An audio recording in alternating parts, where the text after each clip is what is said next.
Hello and welcome to MySecurityTV and our Tech and Sec Weekly. My name's Chris Cubbage. I'm the editor with MySecurity Media. Today we're looking at the State of Cybersecurity. This is our third year looking at the ISACA report that delves into the global aspects of cybersecurity, and specifically that looks at the global update on workforce efforts, resources and cyber operations. We're joined from the US, John Brandt, Janae Marinkovic, and from Australia, and very well known to our Australian audience, Joe Stewart-Rattray, the Triple J's, John, Janae, and Joe. Thanks for joining us. Howdy. Thank you, Chris. Great. Look, there's a few takeaways, and off camera, Janae and I were talking that there's some troubling stats coming out of this particular year's cybersecurity report, and we will have the links into our previous sessions looking at this. And I think this is important, looking at the trends that the importance of the report like this actually has. John, lead developer for this particular report again this year. If you can just give us some insights into the report, particularly how it's structured as well, and some of the key surprises for you this year. Sure thing. So, just as a reminder, for those that might have joined from a year ago, this is ISACA's 10th year with this research. So the report was actually released out to ISACA, primarily anybody affiliated with ISACA with a cybersecurity related work role or a CISM holder, to include CSXP, which is a legacy hands-on cert we had. So it went out to those people back in May, was where the survey was fielded, and we saw insights this year, again, on workforce. That's always really the bread and butter, to include diving into aspects of the pipeline, right? Specifically with applicant data, qualifications, any mitigations that employers are using regarding any shortfalls. We also address budgets, cyber attacks, and then this year, in addition to cyber risk, we actually added a section on AI, right, which is just to gain some new insights on it this year. And we also had a couple questions that we added regarding cyber insurance. Nice. As you mentioned, there was 1,800 cybersecurity professionals globally, and I think, again, that gives us a benchmark as to what's happening year to year.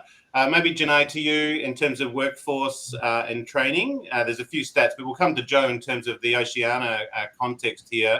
But yeah, that global context of workforce and training and what some of the trends are there.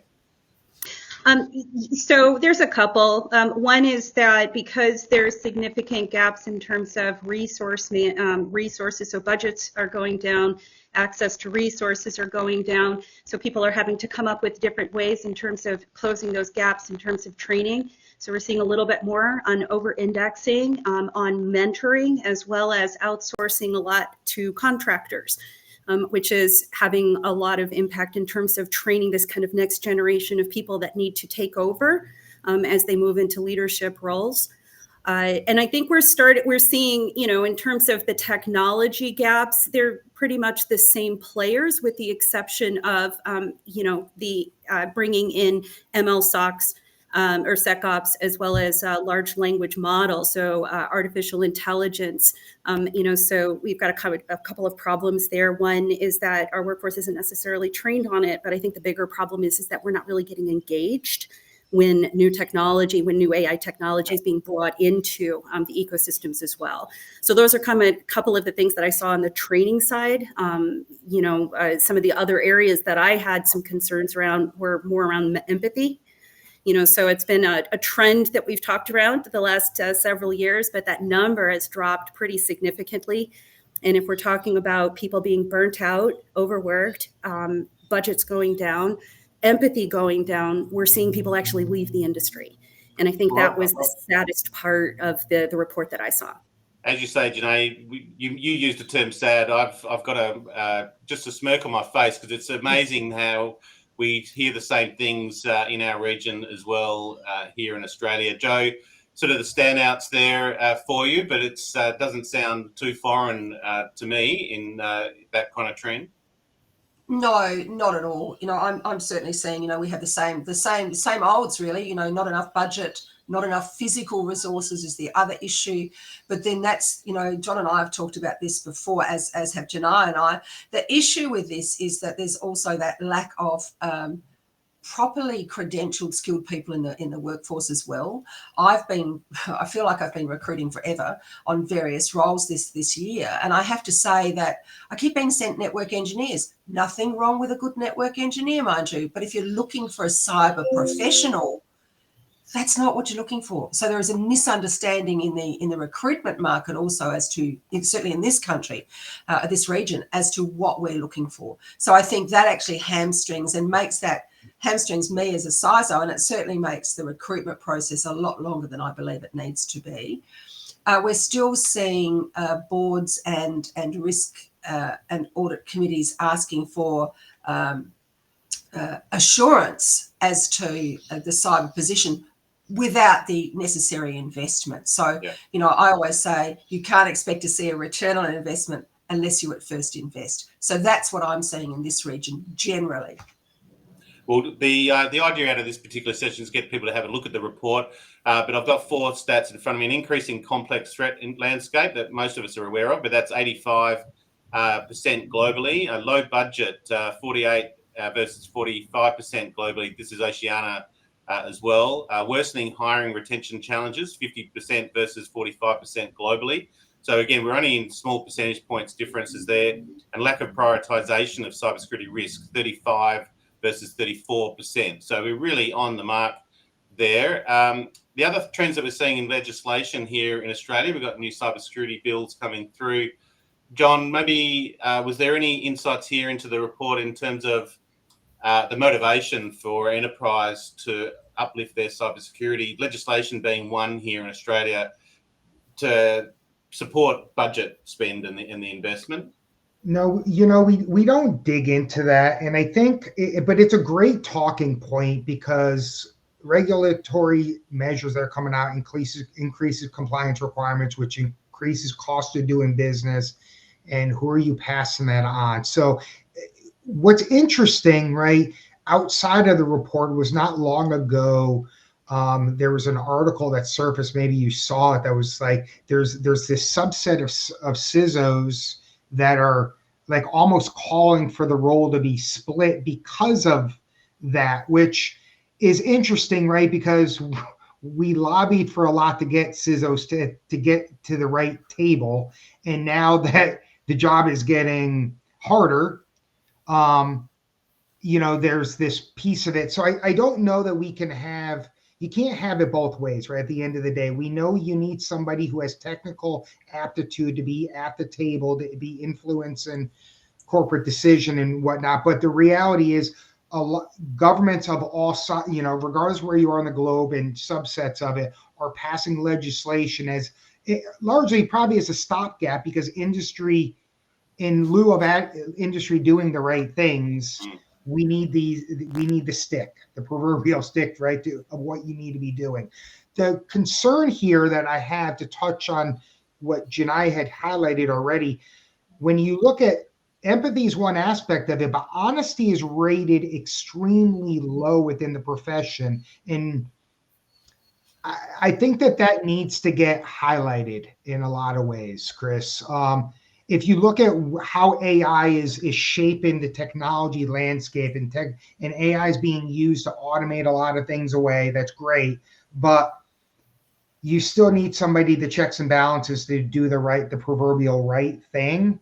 Yeah. And that's what's going to be the success of AI. So it's all tied in this really it's complex, but it's not, right? I think we as a profession, I think we overly complicate things, and we have a tendency to think that we're special when a lot of occupations over time, we're just feeling a lot of those growing pains as we continue to mature. What's interesting, coming back to that compliance play and trust and honesty, it does bear very, very strongly, I suppose, when we do get new compliance and legislation coming through. Joe, I suppose the status of this report, the State of Cybersecurity, in that Australian context, with a new sort of land framework coming through, we've got a whole new, we got the SOCI Act, and they've all started reporting under that, and we've got new cybersecurity legislation coming through. It doesn't bear too well, really, from an industry perspective for us. And I suppose coming back to John's point on trust and honesty, it's a bit of a message to the government in terms of passing new legislation that the industry needs a bit of support. It's not something that business can just bear and go, yep, okay, we're happy to start reporting and this new burden on us. We do need some support, and they have to have some insights into how industry is going to react. Well, yeah, let me step that back a little bit for you. Probably you're not aware, Chris, that the Australian Computer Society and ISACA have just done their first joint advocacy to government on responding to the consultation around AI guardrails. So, and I think we've just completed a second one that was lodged, I think, on the 12th of this month. So we've got some quite active work going on advising government from our perspective, because as you can imagine, ISACA has the global reach and the global input into a local action here in Australia for ISACA. So between the two organisations, we're talking 45,000 members on one side and 182,000 members on the other. This is a strong voice for government to be listening to.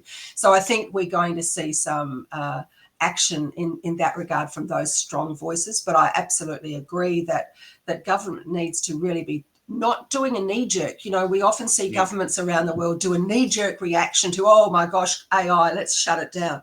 Well, no, that's not what we're asking for. We're asking for just to ensure that there is an understanding that there does need to be some guide rails, because trust is an issue in the digital space generally, but certainly in AI. And there has also, to me, I keep saying that in this part of the world, there is an excitement that borders on hysteria around AI. And some of the things that are being called AI, which John pointed out a minute ago, is really just a bit of automation. We've been doing it. We used to do it with macros back in the day, if anybody remembers them, right? Or small bits of code. We used to, small scripts to do some of this stuff. So we need to be very careful about what we're calling AI as well, I think. And how we secure that is going to be dependent on what it actually is. I think the other aspect is the use cases of AI. You say we've always done it, and particularly cyber's always been a leader really in applying it, given the amount of data that it tends to handle. But I think it's a bit to what Janae said in terms of the business. The business is moving forward, applying new technology without then talking to the security team. And there's gaps forming quite quickly as well. These tools are quite powerful and getting more powerful. And also in cloud environments as well, where it can get out of control altogether.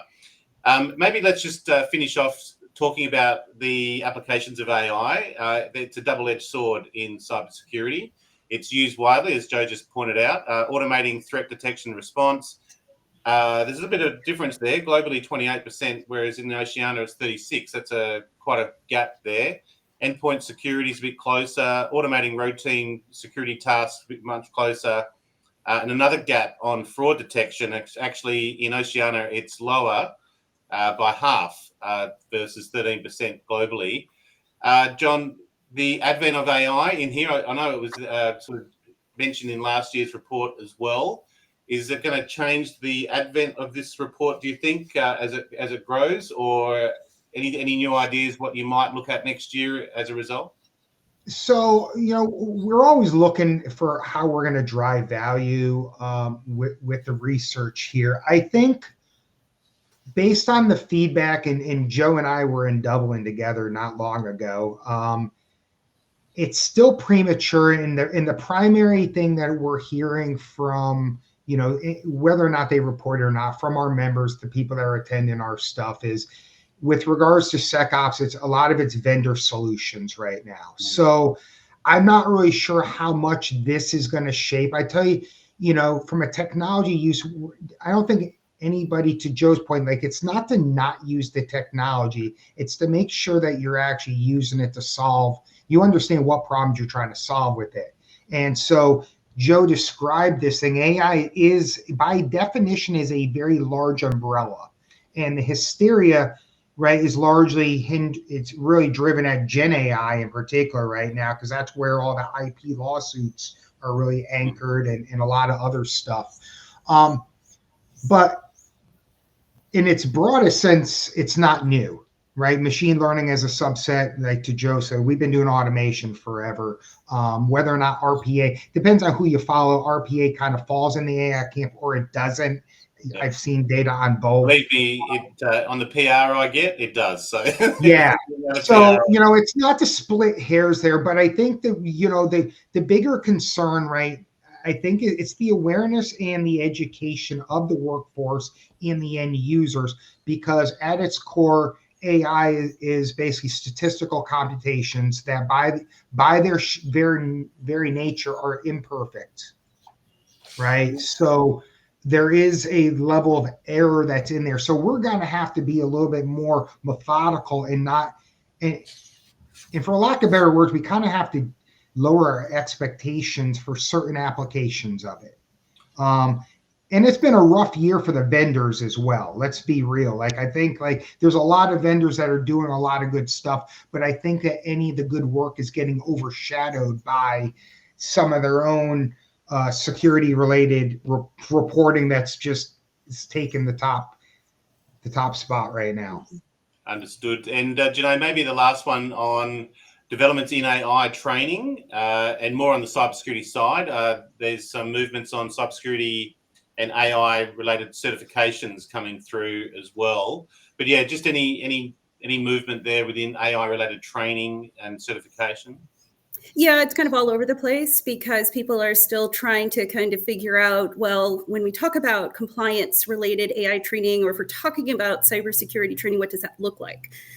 So there's one thing in terms of people bringing in products that have algorithms built into it. It's another when my product that I am building has algorithms in it, in which case you're talking about application security architects that have to understand what are the security requirements that you have to put in place around artificially intelligent systems. So not just the algorithm itself, but the ecosystem in which that algorithm operates. So you need your AppSec people to be able to do that. What does penetration testing of an artificially intelligent ecosystem look like, right? So your testers, your engineers, what do attacks against these systems look like? And how do I train the downstream, the defense teams, the incident response teams, the forensics teams, and to be able to handle that? And then we tend to forget about the whole GRC community as a whole. How do we train the GRC community to understand who is mapping data history or data lineage? Who is the one that's responsible for determining whether or not the data sets that we brought in actually help to solve the problem that we're trying to solve, or more importantly, represent the community that's going to be using this system?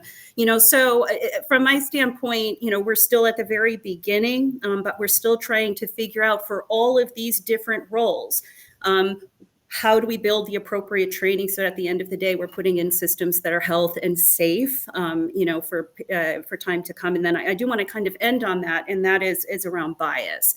And that is making sure that the teams that are responsible for building the systems themselves are diverse. And the reason is that when you build bias into a model, I don't care how many anti-bias mitigations you put in place, it will always trend back towards the bias. And these systems are always learning. So making sure that you have people who are diverse, that are part of the entire chain building these systems, is going to be pretty key.